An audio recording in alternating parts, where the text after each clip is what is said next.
Y le damos la bienvenida una vez más aquí en nuestro Ministerio de Enseñanza, aquí en el Talmid. Y ya saben que esa palabra Talmid es una palabra en hebrea, la cual significa un verdadero discípulo que desea ser lo que Rabí Jesús es. Y conforme la palabra del Señor en 1 Juan capítulo 2 versículo 6, el que dice que permanece en él debe andar como él anduvo. Le damos la bienvenida a nuestra audiencia televisiva radial, donde nosotros estamos enseñando la palabra del Señor expositivamente, en otra palabra, versículo por versículo, frase por frase, y sí, algunas veces palabra por palabra, con el propósito solo de profundizarnos en los detalles de la palabra para ser un mejor reflejo de la persona de Jesucristo aquí en esta tierra. Y ahí ya estamos muy agradecidos por su participación en nuestro ministerio de enseñanza, donde nosotros estamos recibiendo sus preguntas bíblicas diariamente y estamos respondiendo a través de nuestro WhatsApp, a través del chat que está en la pantalla, ese número el que va a aparecer aquí en nuestro programa de televisión. Y note bien, el número es, permíteme compartirlo, 993-093-959, 993-093-959, y para nuestra audiencia internacional el número es 51-993-093-959. Y ahí recibimos sus preguntas y estamos respondiendo, y también enviando por WhatsApp los videos de este ministerio y esta enseñanza. También tomamos la oportunidad de darle una invitación cordialmente a visitar a la iglesia cristiana de la gracia aquí en Cusco. Está en Cusco, Perú, en la comunidad en Huanchac, y ahí tú puedes ir a visitar la iglesia. Y note bien, está en la esquina de Garcilaso con Guanacapa. En esa esquina hay un edificio blanco de 5 pisos.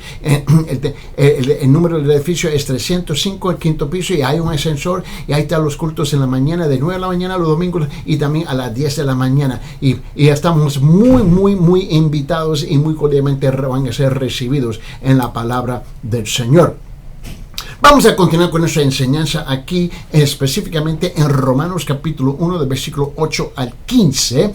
Y lo que vamos a hacer de la última vez que estuvimos juntos, vamos a unir Romanos capítulo 1, versículo 8 al 15, juntamente con Juan, el Evangelio de Juan capítulo 15, versículo 1 al 8, con este propósito. ¿Qué significa encontrarnos en Cristo y qué significa permanecer en Él si tú y yo vamos a ser siervos del Evangelio? Si es que usted y yo vamos a ser siervos del Evangelio, porque esta es la sección de escritura que estamos estudiando, donde el interés de Pablo en la iglesia es el siervo del Evangelio. Debe ser igual en la vida de cada uno de nosotros. Vamos a abrir nuestras Biblias en Romanos capítulo 1, del versículo 8 al 15. Vamos a continuar. Dice: primeramente doy gracias a mi Dios mediante Jesucristo con respecto a todos vosotros, de que vuestra fe se divulga por todo el mundo. ¿Por qué? Porque testigo me es Dios, a quien sirvo en mi espíritu en el evangelio de su Hijo, de que sin cesar hago mención de vosotros siempre en mis oraciones, rogando que de alguna manera tenga al fin, por la voluntad de Dios, un próspero viaje para ir a vosotros. ¿Por qué? Porque deseo verlos para comunicarlos algún don espiritual, a fin de que seáis confirmados. Note bien, esto es para ser mutuamente confortados por la fe que nos es común a vosotros, a mí, pero no quiero, hermanos, Pablo dice, que ignoréis que muchas veces me he propuesto ir a vosotros, pero hasta ahora he sido estorbado, para tener también entre vosotros algún fruto, como entre los demás gentiles. A griegos y a no griegos, a sabios y a no sabios soy deudor. Así que en cuanto a mí, pronto estoy a anunciaros el evangelio también a vosotros que estáis en Roma. Aquí Pablo nos indica una de muchas cosas que nos está indicando aquí, es que él es un siervo del evangelio, de la misma forma como tú y yo lo debemos de ser. Y ahí donde tuvimos la última vez hablando, y lo que habíamos hecho es, habíamos unido juntamente con esta sección de escritura el Evangelio de Juan.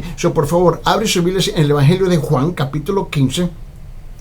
Y note en el Evangelio de Juan, capítulo 15, versículo 1 al 8. Ahora Cristo nos indica a nosotros, ¿no?, que afuera de Él no podemos lograr nada que tiene valor eterno. No vamos a lograr nada que no tiene valor, ¿ves?, celestial. Y esto es importante de captar. Y note lo que dice en versículo 1 al 8, Juan capítulo 15. Dice: yo soy la vid verdadera, y mi Padre es el labrador. Todo pámpano que en mí no lleva fruto lo quitará, y todo aquel que lleva fruto lo limpiará para que lleve más fruto. Y ya vosotros estáis limpios por la palabra que os he hablado. Permanecer en mí y yo en vosotros. Como el pámpano no puede llevar fruto por sí mismo si no permanece en la vid, así tampoco vosotros si no permanecéis en mí. Versículo 5. Y yo soy la vid, vosotros los pámpanos. El que permanece en mí, y ahí donde vamos a enfocarnos, el que permanece en mí y yo en él, este lleva mucho fruto, porque separados de mí nada podéis hacer. En otra palabra, no hay ningún valor eterno, ningún valor celestial. Versículo 6. El que en mí no permanece será echado fuera como pámpano y se secará, y lo recogen y lo echan en fuego y arden. Si permanecéis en mí y en mis palabras permanecen vosotros, pedid todo lo que queréis y os será hecho. En esto es glorificado mi Padre, que es que llevéis mucho fruto y seáis así a mis discípulos. Note bien el orden divino aquí que estuvimos hablando la última vez. Es que primeramente tenemos ningún fruto, y luego hay fruto, y luego hay más frutos, y luego hay muchos más frutos. Y note bien que si vamos a lograr eso, es que nosotros tenemos que permanecer en el Señor. Ahora, para unir otra escritura con este concepto de permanecer, por favor, abre sus Biblias en Primera de Juan capítulo 2. En la primera epístola de Juan capítulo 2, estuvimos leyendo el Evangelio de Juan, pero vamos a la primera epístola de Juan capítulo 2, versículo 10. Y escuche bien, porque aquí está hablando de un verdadero creyente. Un verdadero cristiano es una persona que realmente permanece en Cristo. En otra palabra, su vida es un reflejo de esa permanencia. No estamos hablando de el que habla bonito, que canta bonito y que supuestamente camina bonito y se viste bonito. Estamos hablando de alguien que realmente permanece en él. Este es el punto que Pablo está clavando allá en Romano, que es el texto principal nuestro, y luego el apóstol Juan lo está clavando en Juan capítulo 15, y una vez más aquí en 1 Juan capítulo 2 versículo 10. Escúcheme lo que él dice. Dice: el que ama a su hermano permanece en la luz, y en él no hay tropiezo. Mira, Juan dijo algo. Él dijo que permanecer en Cristo significa varias cosas. Significa muchas cosas. Solamente vamos a enumerar 8 cosas que lo que significa, que lo que significa permanecer en Él. La primera cosa que quiero intentar de clavar aquí es este. 1. Una persona camina en confesión abierta ante Dios. Una persona camina en confesión abierta a Dios. Camina por la vida abriendo su vida a Dios. Confiesa todo pecado conocido. Eso es importante si tú vas a permanecer en el Señor. Tú tienes que, su vida tiene que ser un espejo, un vidrio transparente donde toda su vida es divulgado, revelado, ¿ves?, al Señor.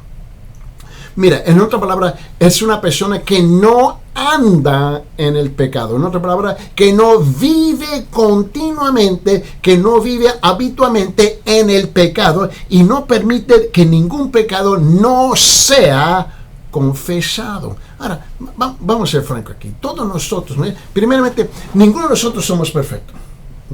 Vamos a ser bien claro aquí. Todos vamos a luchar en esta vida. Todos vamos a ser contaminados por este mundo pecaminoso. Y cuando pecamos, la responsabilidad nuestra es de hacer ¿qué? Es de confesar y abrir nuestras vidas abiertamente y vivir la vida abiertamente en frente de Dios. Y una de las formas y una de las maneras como logramos eso es a través de nuestra confesión. Permíteme. Ahora, vamos a regresar a la primera epístola de Juan, pero tuvimos en capítulo 2, versículo 10, pero vamos a regresar al primer capítulo. Y en primero Juan capítulo 1, ¿no? Comenzando con versículo 6, y vamos a concluir con versículo 10. Primero Juan capítulo 1, versículos 6 a 10. Escuche bien lo que dice la palabra del Señor así a nosotros. Dice, si decimos, versículo 6, si decimos que tenemos comunión con Él y andamos en las oscuridades, andamos en las tinieblas, mentimos y no practicamos la verdad. Pero si andamos en luz, como Él está en luz, tenemos comunión unos con otros y la sangre de Jesucristo, su Hijo, nos limpia de todo pecado. Si decimos que no tenemos pecado, nos engañamos ¿a quién? A nosotros mismos. Y limpiarnos, mira lo que dice, y la verdad no está en nosotros. La verdad no está en nosotros. Versículo 9. Si confesamos nuestros pecados, ¿qué? Él es fiel y justo para perdonar nuestros pecados y limpiarnos de toda maldad. Si decimos que no hemos pecado, le hacemos a Él mentiroso y su palabra no está en nosotros. Esto es importante porque si vamos a permanecer en Él, tenemos que vivir vidas que están abiertas completamente a Él. La segunda cosa que significa permanecer en Él es esto. La segunda cosa, una persona camina y es compañero. Una persona camina y es compañero de Cristo. Vive y se mueve y tiene su ser con Cristo, en Cristo, a través de la persona de Cristo. Se comunica y vive una conciencia de la presencia de Dios. Y a partir de la presencia de Dios, aprende sobre Dios. ¿Y toma qué? Y toma la fuerza y la autoridad para vivir victoriosamente día tras día tras día. Permítame. ¿Sabe que el lema escritural de este ministerio se encuentra en 1 Juan capítulo 2 versículo 6, ¿no? En 1 Juan capítulo 2 versículo 6 dice, el que dice que permanece en él debe ¿qué? Debe andar como él anduvo. Marque ese versículo en sus Biblias, ¿sí? Otra vez, y ese es el lema que usamos aquí en el ministerio del Talmid, ¿no? Y eso me dice, el que dice que permanece en él debe andar como él anduvo. Ahora continúa conmigo en esa misma epístola, 1 Juan capítulo 2, y nota lo que dice el versículo 27. Y en versículo 27 él dice, pero la unción que vosotros recibisteis de él permanece ¿qué? En vosotros, y no tenéis necesidad de que nadie os enseñe, así como la unción misma os enseña todas las cosas y es verdadera y no es mentira, según ella os ha enseñado permanecer en él. Mira, ahora, note esto. La responsabilidad nuestra es de permanecer en él. Mira, esto no es complicado. Yo no puedo tener un pie en el mundo y el otro pie en la iglesia. Y tratar de vivir igualmente en los dos lugares, debajo el criterio, ¿no? El criterio de esos dos mundos. Eso no funciona y nunca ha funcionado, con todo respeto. Mira, abre su Biblia en Salmo capítulo 16. Y en Salmo capítulo 16, él dice esto en versículo 11. En Salmo 16, 11, él dice, me mostrarás la senda de la vida. Me mostrarás la senda de la vida. En tu presencia hay que hay plenitud, ¿no? De gozo, ¿no? Delicias a tu diestra para siempre. Note bien, él te va a mostrar el camino, te va a mostrar la senda, pero después que lo muestra, tú lo tienes que seguir. Note bien, ahora, ¿y cómo es que yo voy a hacer eso? Bueno, yo tengo que tomar ciertas decisiones si es que yo voy a permanecer en el Señor y si que yo voy a seguir en la senda, en el camino del Señor. Hay algo que yo tengo que hacer y ser activo en permanecer en Él. ¿Cómo?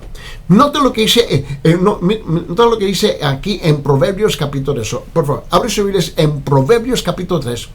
Y note lo que dice en versículos 5 y 6. Proverbios capítulo 3, versículos 5 y 6. Note lo que dice aquí. Dice esto. Fíjate de Jehová, fíjate de Dios, fíjate del Señor de todo tu corazón y no te apoyes en tu propia prudencia. No te apoyes en tu propia prudencia. Reconócele en todos tus caminos y Él enderezará tus veredas, ¿no? Eso es importante.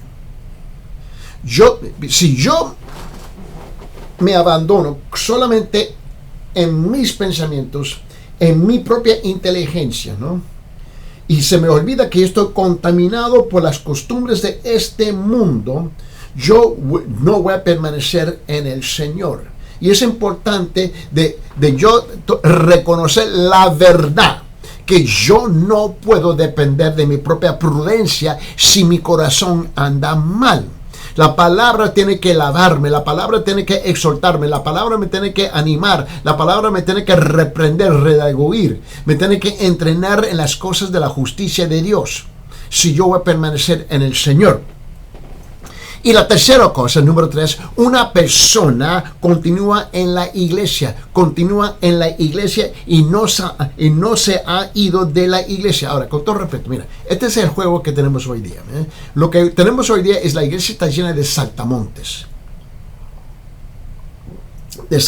Gente brinca de iglesia. Es que no tiene sentido. Bueno, yo no sé lo que andan buscando. Andan buscando la iglesia perfecta, andan buscando el pastor perfecto. Yo no sé lo que andan buscando. Porque mira, no tiene sentido lo que ellos están buscando. Porque luego lo encuentran brevemente, provisionalmente, temporalmente. Y luego la iglesia le cae mal, le cae gordo. El pastor, los diáconos, otros miembros. Y ahí se saltan y van a otra iglesia. Y ese es el juego. Andan caminando a entrarse. El problema común entre todo eso es que usted es la persona. La cosa más común en todo eso es su persona. Y tú tienes que reconocer eso. La persona que va a permanecer el Señor permanece en la iglesia y no se ha ido de la iglesia. Mira, una pregunta. ¿Tú tienes una familia perfecta? No. ¿Pero te has salido de la familia? No. ¿Tú vives en un vecindario perfecto? No. ¿Y te ha ido de ese vecindario porque no es perfecto? No. Dejemos este juego de palabras y las mentiras con todo el respeto, por favor. Note bien, la iglesia no es perfecta. La iglesia es un reflejo ¿de qué? Es un reflejo de nuestra sociedad, es un reflejo de nuestra cultura, es un reflejo de nuestra nación, de nuestro país. Es importante. Ahora, ¿cuántos de ustedes rehúsan a ir al hospital y visitar un ser querido que está enfermo? Bueno, el hospital es el último lugar donde uno quiere ir, pero es el lugar, donde se encuentra ¿qué? Puro enfermos. No hay nadie sano en el hospital aparte del personal y los médicos, las enfermeras. Nosotros voluntariamente entramos en ese ambiente para estar con nuestros seres queridos. ¿Y dónde tú sacas la idea que la iglesia es perfecta? La iglesia está llena ¿de quién? De la gente que sale ¿de dónde? Que salen del mundo. Por favor, deje de ser un narizón, ¿ves? Con una nariz larga, juzgando y condenando a los demás. Por favor. Mira lo que dice en 1 Juan capítulo 2. Perdón. En 1 Juan capítulo 2, la primera epístola de Juan capítulo 2, y note lo que dice específicamente en versículo 19. En versículo 19 él dice, salieron de nosotros, pero no eran de nosotros. ¿Por qué? Porque si hubiesen sido de nosotros, habrán permanecido con nosotros, pero salieron para que se manifieste que no todos son de nosotros. Y esa es una tremenda realidad que tenemos que enfrentar. Muchas veces nosotros tenemos gente que están con nosotros por un tiempo, pero luego se van y salen. Porque no son... Ahora, hay varias categorías, ¿no?, de personas, 1, 2, 3, 4, 5, 6. Pero muchas veces esta gente no son creyentes genuinos, verdaderos. Son egoístas. Quieren usar la iglesia para su propio beneficio. Y cuando no logran lo que ellos quieren, ¿me entiendes?, van y se van, ¿no? Porque descubren que el estándar, ¿ves?, la norma es muy alta de lo que demanda Dios, lo que demanda la palabra del Señor en sus vidas, ¿no? Y no quieren dar cuentas. No quieren dar cuentas para nada quieren dar cuentas ellos. La idea que yo tengo que darle cuentas por mi vida, eso no lo voy a permitir. Y así anda gente. Gente dice, no. Quiere presentar la mascarilla, pretender de ser lo que no son, ¿entiendes? Dar la mascarilla, bebé, en una máscara de ser religioso, cuando verdaderamente no es un creyente verdadero. Una vez más, en 1 Juan capítulo 2, versículo 19, él dice, salieron de nosotros, pero no eran de nosotros. Porque si hubiesen sido de nosotros, habrían permanecido con nosotros, pero salieron para que se manifieste, para que dé evidencia que no todos son de nosotros. Si tú y yo vamos a permanecer en el Señor, tenemos que reconocer estas verdades. Número 4, por favor, mira bien. Y el número 4 es, una persona posee ¿qué? Pues posee confianza en quién y en qué. Una persona posee confianza, una falta de vergüenza en la vida que lo prepara para la eternidad. Eso es importante. Una persona posee confianza, una falta de vergüenza en la vida en que lo prepara para el eternidad. Mira lo que dice 1 Juan capítulo 2, versículo 28. Dice esto. 1 Juan capítulo 2, versículo 28. Él dice, y ahora, hijitos, me encanta. Ahora, hijitos, permanecer en Él para que cuando se manifieste tengamos confianza para que en su venida no nos alejamos de Él avergonzados. Número 5. Una persona no anda en el pecado continuo. Una persona no anda en pecado habitualmente. Esta es una persona que experimenta una victoria constante sobre el pecado. Son otras palabras, si tú vas a tener victoria sobre el enemigo, un enemigo es que tú tienes que enfrentar un enemigo. Si tú no tienes un enemigo, no vas a lograr ninguna victoria sobre un enemigo, porque se requiere que un enemigo para tener una victoria. Igual, si tú vas a vivir una vida victoriosamente, espiritualmente hablando, ¿ves?, tú vas a tener que enfrentar ¿qué? El pecado, porque esa es la realidad, So, tú y yo vamos a siempre estar tentados y enfrentando, porque el pecado nos busca ahora. El pecado está por todas partes. Yo no le tengo temor al pecado. Yo tengo temor de yo elegir el pecado. Yo no puedo controlar que el pecado se me venga a presentar, pero lo que yo puedo controlar es de recibirlo. Una persona no anda en el pecado continuamente. Permíteme. En 1 Juan capítulo 3, por favor. En la primera epístola de Juan capítulo 3, nota lo que dice versículo 6. 1 Juan capítulo 3, versículo 6. Todo aquel que permanece en Él no peca. Todo aquel que peca no le ha visto ni le ha conocido. En otras palabras, todo aquel que peca continuamente. Este es el sentido aquí. Mira, en este versículo que estamos leyendo en 1 Juan capítulo 3, versículo 6, ¿no? Todo aquel que peca no le ha visto. Mira, fue difícil de traducirlo del idioma original en griego al español, porque en griego da el sentido que no peca continuamente. No es que no peca, porque todos nosotros vamos a pecar. Y luego nos confesamos nuestros pecados y Él es justo y fiel de ¿qué? De perdonar nuestros pecados, ¿no?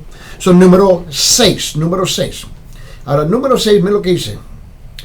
Una persona se entrega activamente, no pasivamente. Una persona se entrega activamente a obedecer los mandamientos de Dios. A obedecer los mandamientos de Dios. Permíteme. En esa misma epístola de 1 Juan capítulo 3, por favor, estuvimos leyendo versículo 6, baje hasta versículo 24. En 1 Juan capítulo 3, versículo 24, no te dice, y el que guarda sus mandamientos permanece en Dios, y Dios en él. Y en esto sabemos que Él permanece en nosotros por el Espíritu que nos ha dado. Número 7. Una persona experimenta la presencia viviente y el testimonio del Espíritu, mayúscula, Espíritu Santo. En 1 Juan capítulo 4, por favor. En 1 Juan capítulo 4, nota lo que dice versículos 12 y 13. Versículos 12 y 13 dice, nadie ha visto jamás a quién, a Dios. Si nos amamos unos a otros, si nos amamos unos a otros, ¿no? Dios permanece en nosotros y su amor se ha perfeccionado en nosotros. Versículo 13. Y en esto conocemos que permanecemos en Él y Él en nosotros, en que nos ha dado ¿qué? De su Espíritu. Hablando, mayúscula, el Espíritu Santo. Número 8. Una persona vive en el amor. También vive en el amor y también en la unidad. Una persona vive en el amor y la unidad y el compañerismo con todo lo demás creyentes. Mire, yo no tengo ningún interés de entrar en una polémica, en un debate, discutir, arguir con mis hermanos en Cristo. El hecho de que no estamos de acuerdo en esto y esto no quiere decir que tenemos que terminar peleados. Lamentablemente muchos terminan así. Porque muestran ¿qué? Ellos muestran una inmadurez. Y no entienden que tú y yo no tenemos el lujo de despedir a mi hermano. Porque yo no puedo despedir a mi hermano de la familia de Dios. Si el Señor lo eligió, lo escogió, lo santificó, lo justificó, Él está dentro de la familia de Dios. Note bien conmigo. Una persona vive en el amor y la unidad y el compañerismo con todos los demás creyentes. Abre sus Biblias. Vamos a rezar al Evangelio de Juan capítulo 17. En el Evangelio de Juan capítulo 17, note lo que dice aquí. Y vamos a leer el versículo 21, 22 y 23. El Evangelio de Juan capítulo 17, versículo 21 hasta 23. Versículo 21 dice esto. Dice, para que todos sean uno, como tú, oh Padre. Ahora, esta es la oración de Jesús Cristo. Jesús está orando. Él está orando a quién? Al Padre Celestial. De la misma manera que tú y yo oramos al Padre Celestial, Él lo está haciendo aquí. Pero note el contexto, note el contenido, note los detalles de lo que Él está diciendo.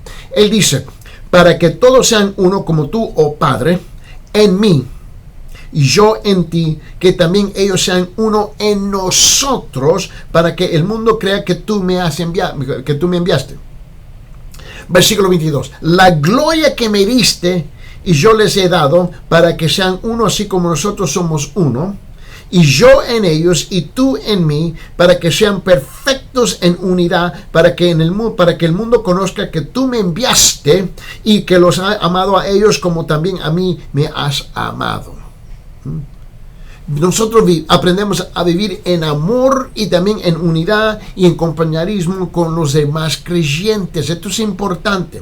Ahora, en 1 Juan capítulo 4, mira lo que dice. Vamos a rezar a la primera epístola de Juan capítulo 4. Y en la primera epístola de Juan capítulo 4, mira lo que él dice en versículo 16. Y note las escrituras como él lo dice. Él dice, y nosotros hemos conocido y crecido el amor que Dios tiene, ¿para qué? Para con nosotros. Dios es amor, y el que permanece en amor permanece en Dios y Dios en él. Continúa conmigo. Primero Juan capítulo 4, ahora me lo que dice en versículo 20.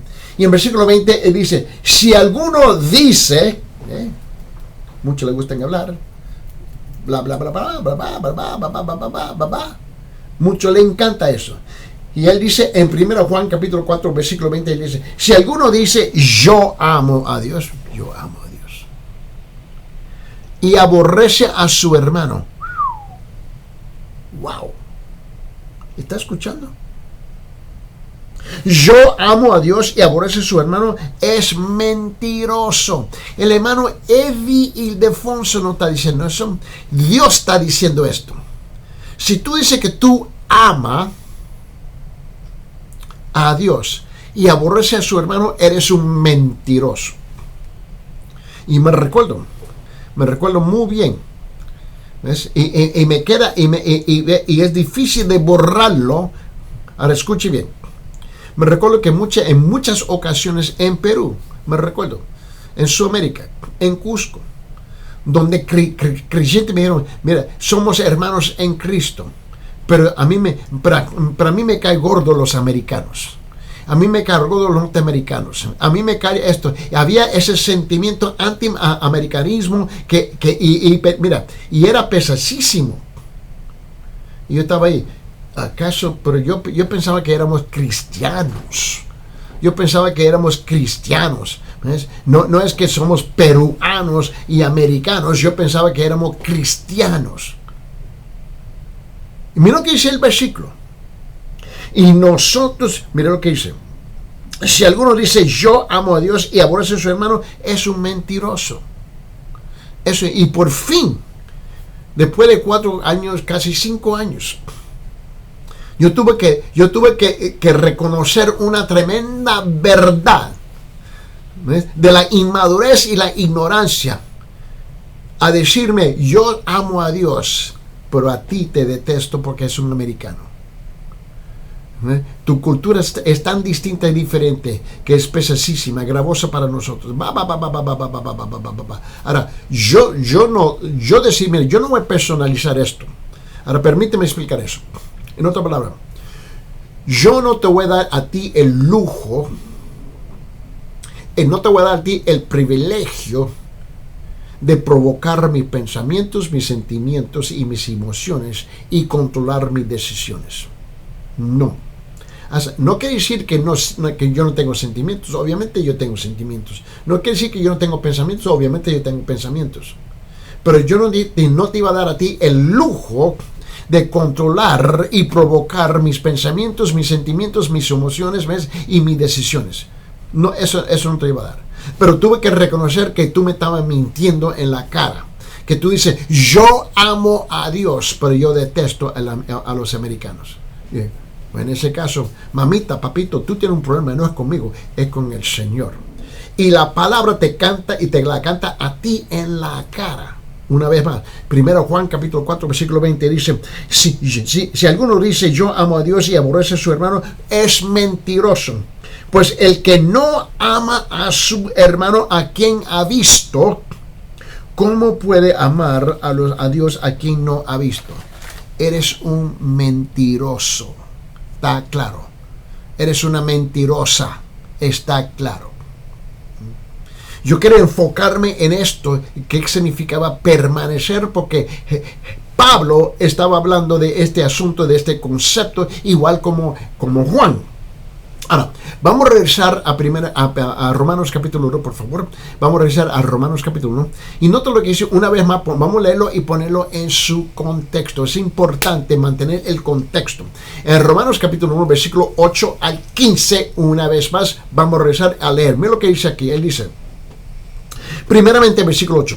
Primeramente yo doy gracias a mi Dios mediante Jesucristo con respecto a todos vosotros, de que vuestra fe se divulga por todo el mundo.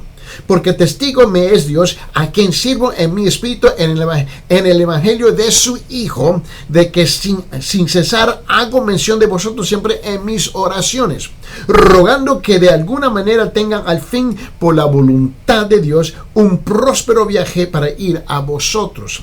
¿Por qué? Porque deseo verlos para comunicaros algún don espiritual, a fin de que seáis confirmados, esto es, para ser mutuamente confortados por la fe que nos es común a vosotros y a mí.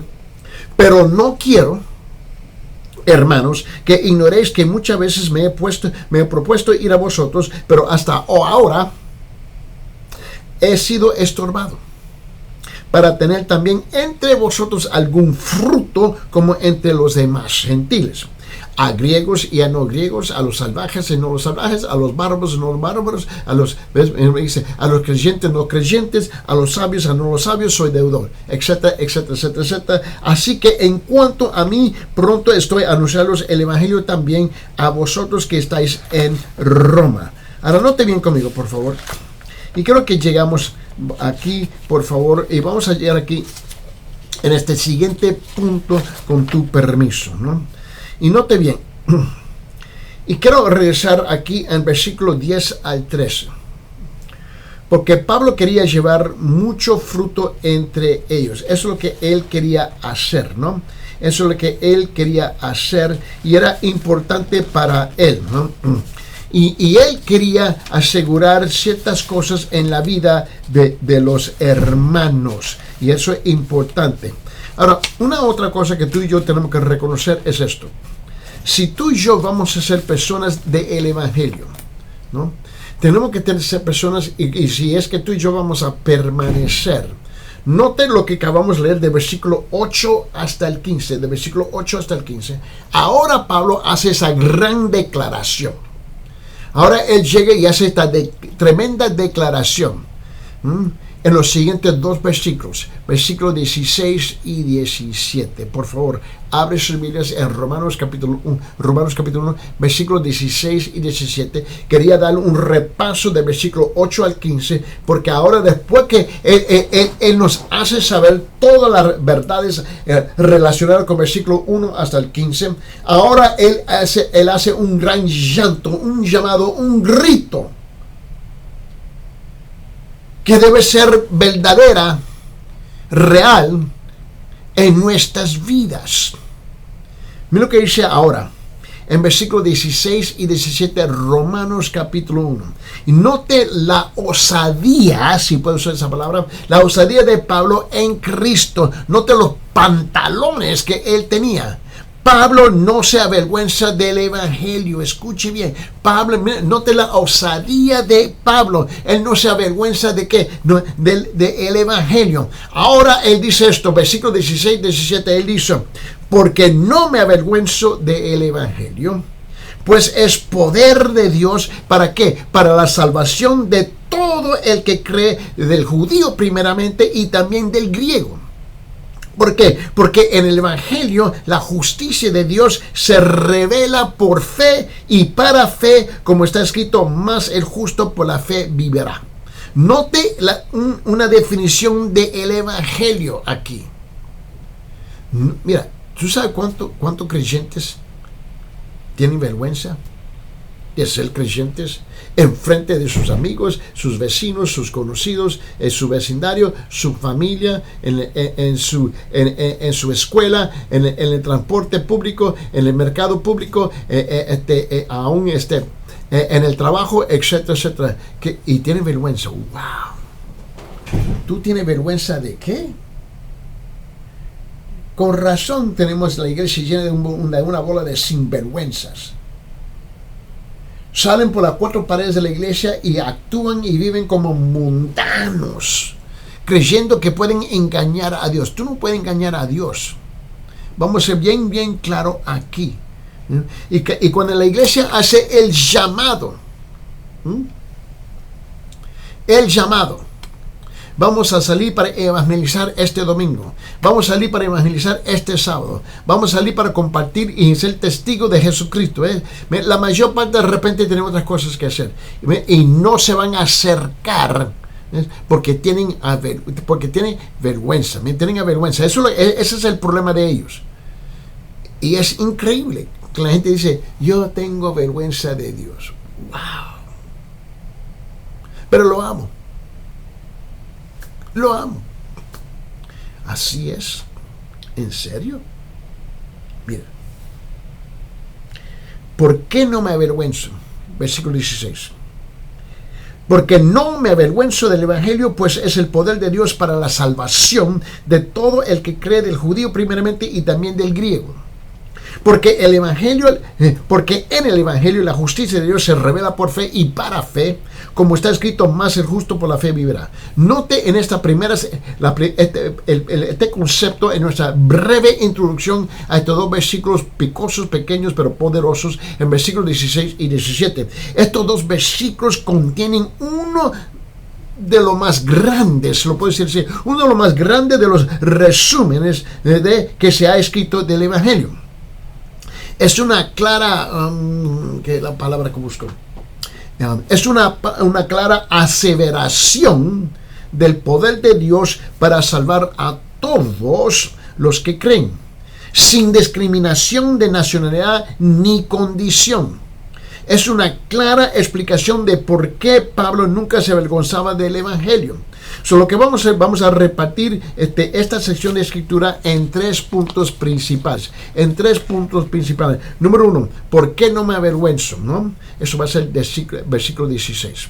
Punto número 1, ¿por qué no me avergüenzo? Versículo 16. Punto número 2, porque el Evangelio es poder de Dios. Porque el Evangelio es poder de Dios. Una vez más, eso va a ser versículo 16. Y el tercer punto que vamos a tratar y intentar de martillar aquí es porque la justicia de Dios se revela. Porque la justicia de Dios se revela, y eso lo vamos a detallar aquí del versículo 17. Vamos a rezar al primer punto aquí, con el tiempo que nos resta aquí, el tiempo que tenemos aquí todavía. Quiero rezar al primer punto: avergonzarse del Evangelio. Avergonzarse del Evangelio. Pablo no se avergonzaba del Evangelio. ¿Por qué? Porque es las buenas nuevas de Dios. Permíteme. Vamos a rezar el versículo 16, Romanos capítulo 1, donde él dice: ¿por qué no me avergüenzo del Evangelio? Subrayar esa parte. ¿Por qué no me avergüenzo del Evangelio? Porque es poder de Dios, ¿para qué? Para salvación a todo aquel que cree, al judío primeramente y también al griego. Mira, esto es el Evangelio. Es la nueva de que Dios ha dado al mundo y quiere que sea proclamada universalmente. Eso es lo que Él quiere. El hecho de que el Evangelio haya sido dado por Dios mismo hace que Pablo no se avergüence del Evangelio. ¿Cómo es posible que muchos en la iglesia tengan vergüenza de compartir el Evangelio? ¿En serio? ¿Tú tienes vergüenza de eso? ¿En serio? ¿Cómo puede ser? Vos sí es un sinvergüenza.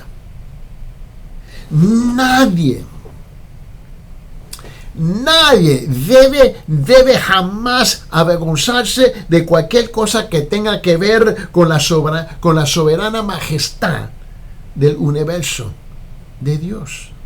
Y sin embargo, Pablo podría tener muchas razones para avergonzarse. Mira, la primera cosa es esto. En el tiempo de Pablo, vamos a ponernos aquí. En el tiempo de Pablo, había una gran, había una gran degeneración. Había una gran degeneración moral en la época de Pablo. Eran los días del monstruoso Nerón, ¿no? Y mira, hoy en día, fíjese bien, por favor, si es que somos honestos. Fíjese bien en nuestras culturas hoy día, fíjese bien en nuestros países hoy día, fíjese bien en nuestras sociedades hoy día, fíjese bien donde estamos viviendo. La degeneración moral está abiertamente enfrente de nuestros ojos. Por favor, abre sus ojos y deje de negar la verdad. Esa es la situación que Pablo estaba viviendo en ese entonces. Es la misma situación que tú y yo estamos viviendo hoy en día, con todo respeto. Roma era una colaca moral, un pozo detestable e inconcebible de maldad. En una época como esta era diametralmente opuesta a la justicia moral del Evangelio, igual hoy día. No hay ninguna diferencia, con todo respeto. La segunda cosa es que Pablo era de nacionalidad judía, era un judío. Y había mucha presión sobre un judío de mantenerse judío, netamente, exclusivamente envuelto en la religión del judaísmo. Era de la raza que era considerada tú tienes que entender que en esa época un judío, conforme a las normas romanas de los gentiles o los paganos, es importante entender esto, ¿no? Pablo era de la nacionalidad judía, raza que era considerada una detestable subraza humana, digna de solamente ser maldecida, maltratada y esclavizada. Naturalmente, Pablo podría sentirse cohibido entre los gentiles, y en la carne podría sentirse tentado a apartarse de ellos. Eso es lo que pasa hoy día con muchos. Si tú vives en una comunidad donde hay una cultura que domina, ¿entiendes? Y los demás son considerados como subrazas, ¿no? O tú vives en una cultura donde una religión domina y no te atreves a salir de ella porque para no ser maltratado, mal considerado, mal pensado, tú andas con mucha vergüenza. Si Dios alcanza tu corazón, tú lo niegas públicamente. ¡Qué tremenda! Eso sí está malo. Eso sí está definitivamente malo. Pero así es con muchos. Así son con muchos. Y me recuerdo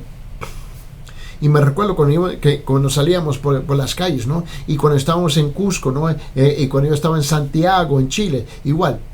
En Cusco, en Perú, igual. No importa, donde dominaba una cultura y dominaba una religión, etcétera, etcétera, etcétera, y la gente tenía vergüenza. Yo niego. Sin vergüenza. Mira. Terceramente, el evangelio que Pablo predicaba era casi increíble. Era casi increíble, algo que no se podía creer. Piénsalo bien conmigo, mira. Se decía que un varón de la despreciable raza judía era el Salvador del mundo. Pablo está declarando: Jesús es de la raza judía y Él es el Salvador del mundo. Eso está bien claro. Él es el Salvador del mundo. Mira bien. ¿Este judío? ¿En serio? Él es el Salvador del mundo. Y no solamente se decía que era judío, sino que era un hombre corriente como los demás. ¿Cómo? ¿En serio? Este era un mensaje increíble. Y no solamente eso, sino que su muerte había sido diferente de los demás hombres. ¿En serio? Se decía que había muerto por todos los demás hombres. ¿En serio?